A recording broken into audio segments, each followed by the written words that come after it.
चलिए बेटा, ये हमारे 5 अक्टूबर की क्लास है। ठीक है ना। आज क्लास कहाँ से स्टार्ट हुई थी? 5 अक्टूबर की। आपको याद होगा, मैंने सबसे पहले मोमेंटम बताया। ठीक है। मोमेंटम बेटा ये जान लें कि होता क्या है। ठीक है, मोमेंटम जो है इसको हम लोग बोलते हैं it is the product of mass and velocity of body. मतलब जब कोई बॉडी बेटा मूव कर रही है, ठीक है ना, जब कोई बॉडी मूव कर रही है तो किसी भी मूविंग बॉडी के पास उस बॉडी की मास होगी। ठीक है ना, मास होगी ना बॉडी की। और बेटा जो मूव कर रहा है उस बॉडी की वेलोसिटी भी होगी।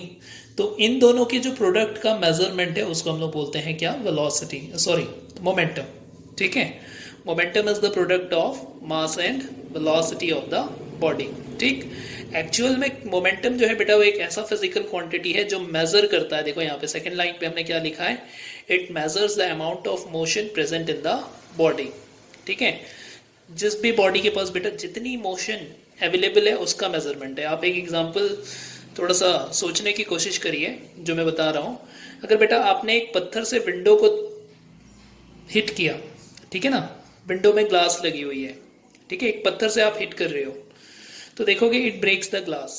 बट अगर उसी साइज का मैं पत्थर की जगह क्या करूं, एक प्लास्टिक की बॉल ले लूं, ठीक है, और उससे बेटा सेम ग्लास को हिट करूं सेम वेलोसिटी से, आप देखेंगे वो ग्लास नहीं टूटती है फ्रॉम दैट प्लास्टिक बॉल।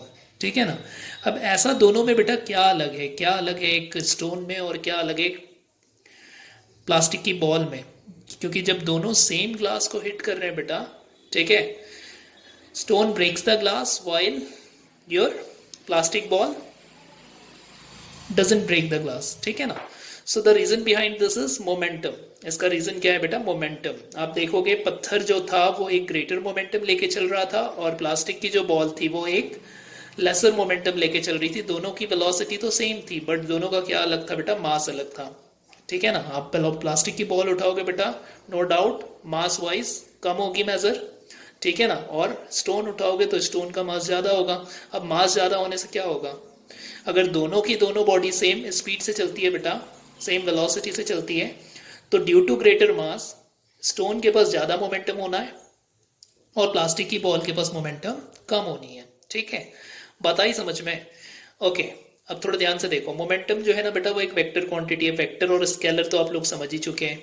ठीक है, इसकी जो एसआई यूनिट होती है बेटा उसको हम लोग बोलते हैं KG metre per second. Now KG from mass and metre per second from velocity. तो इसकी एसआई यूनिट क्या बनती है बेटा? KG metre per second. क्योंकि एसआई सिस्टम में आपको मालूम होगा mass measure in terms of KG, length in terms of metre and time in terms of seconds. ठीक है, सीजीएस यूनिट में वही बात होती बेटा, तो मास के लिए ग्राम आ जाता, ठीक है ना, लेंथ के लिए सेंटीमीटर आ जाता और पर सेकेंड आ जाता। तो सीजीएस यूनिट ऑफ और मोमेंटम इज ग्राम सेंटीमीटर पर सेकेंड।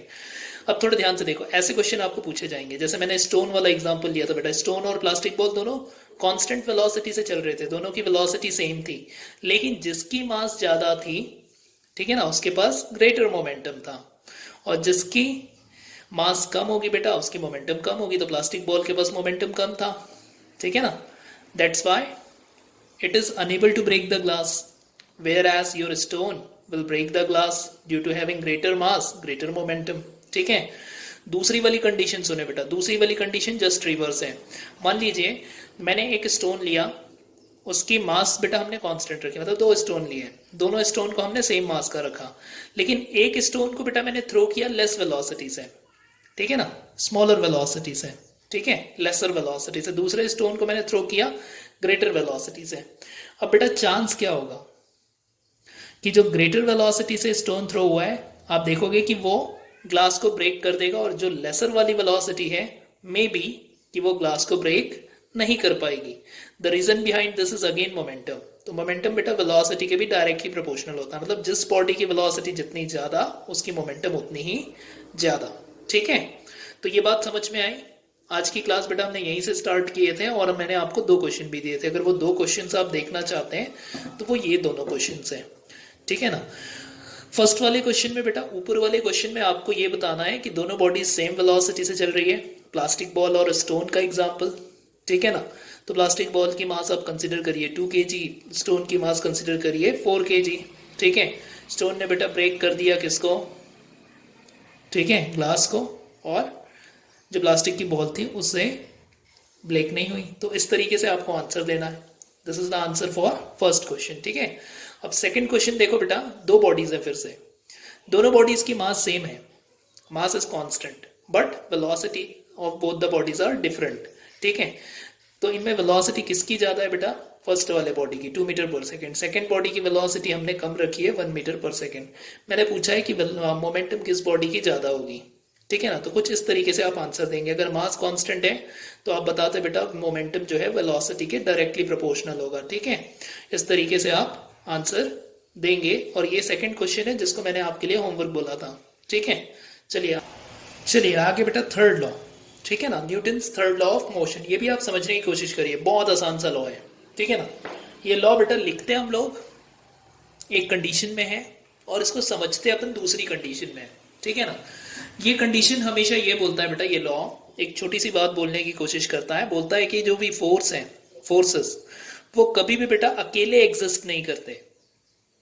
ठीक है ना, बड़े कमाल की बात है, फोर्सेस कभी भी बेटा अकेले एग्जिस्ट नहीं करते। कभी भी कोई भी फोर्स होगा ना बेटा, वो हमेशा पेयर में एग्जिस्ट करता है, कोई भी फोर्स।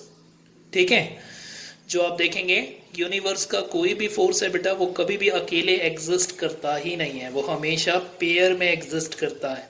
ठीक है, अब बोलोगे सर ये कमाल कैसे होता है? तो थोड़ा ध्यान से देखो, मैंने यहाँ पे एक डायग्राम बना रखा है।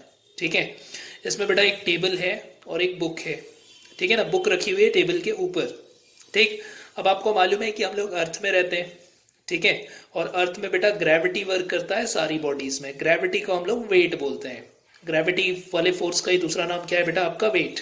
ठीक है, weight of the body is gravity of earth. ठीक, ऐसा आप याद रखेंगे। ठीक है, तो कोई भी बॉडी जब आप किसी टेबल पे रखते हो बेटा, जैसे ये बुक ही रखा हुआ है टेबल के ऊपर, तो बुक का जो वेट है वो तो आएगा टेबल पे। ठीक है ना, लेकिन कभी भी मैंने बोला बेटा फोर्स जो है वो अकेले एग्जिस्ट नहीं करता।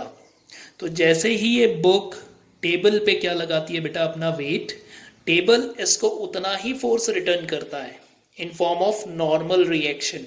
ठीक है ना, इस आर को हम लोग बोलते हैं बेटा नॉर्मल रिएक्शन। ये वेट का अपोजिट वाला पेयर है ऑफ फोर्स है। जैसे मैंने कुछ देर पहले बताया था आपको कि फोर्स कभी भी अकेले एग्जिस्ट नहीं करता है, वो हमेशा कैसा एग्जिस्ट करता है? पेयर में। तो जो वेट का पेयर वाला फोर्स है बेटा, यहाँ पे जो आप देख रहे हैं बुक और टेबल के कॉम्बिनेशन में, ये नॉर्मल रिएक्शन है। ठीक है, तो सेकंड थर्ड लॉ क्या बोलता है ये हम लोग जल्दी से देख लें। ठीक है बेटा, देखिए यहाँ पे मैंने डेफिनेशन लिखा है। बोलता है कि this law states that for every action there is equal and opposite reaction. ठीक है ना, तो मैंने कुछ देर पहले ही बताया था आपको कि जो स्टेटमेंट है वो थोड़ी अलग है और ये लॉ खुद थोड़ा सा डिफरेंट है समझने वाइज। ठीक है ना, हमने बेटा समझा फोर्स के बेसिस पे। अब फोर्स को ही बेटा हम लोग एक्शन बोलते हैं।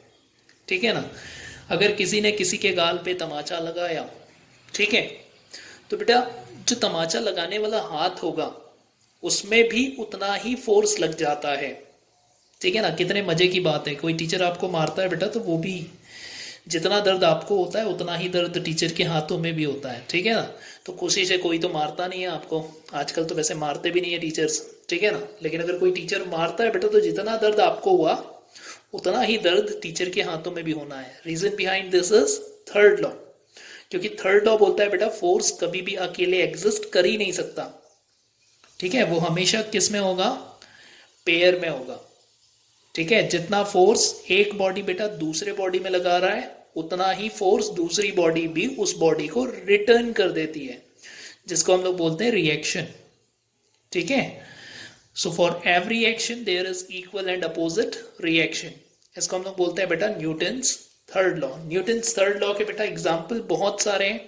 ठीक है, और मेन जो ये हमको समझाना चाहता है बेटा, ये दो चीजें समझाना चाहता है। मैं आपको लिख दूं, बहुत इंपॉर्टेंट है वो, जिसको हम लोग बोलते हैं balanced condition of forces. Balanced condition of forces हम लोग दो चीजों को समझेंगे नेक्स्ट वाली क्लास में। ठीक है ना, और दूसरा होता है बेटा unbalanced, unbalanced condition of forces. ये दोनों चीजों को मैं बताऊंगा, कहाँ पे फोर्सेस बैलेंस होगी और कहाँ पे फोर्सेस अनबैलेंस होगी। और ये जो बैलेंस और अनबैलेंस्ड फोर्सेस हम लोग पढ़ेंगे ना बेटा, उसका लेना देना कहाँ से है? न्यूटन के थर्ड लॉ से। ठीक है, तो ये दोनों चीजें मैं आपको क्लियर करूंगा, लेकिन आज की क्लास में हमने जितना किया है ये चीज़ें आप अच्छे से कर लो। मैं वीडियो ज़्यादा लंबी नहीं बना रहा हूँ बेटा, क्योंकि मुझे अपलोड करने में दिक्कत होगा, ठीक है। तो कन्वर्ट करना पड़ता है, फिर अपलोड करना है मेरे को, तो इसमें तकलीफ होगी। That's why our video is short. और ये इसलिए किया बेटा क्योंकि आज लाइव क्लास नहीं हो पाई है, इसलिए ऑफलाइन कर लो आप यूट्यूब से, ठीक है। तो हम लोग कल मिलेंगे टाइम पे। Good day and good bye.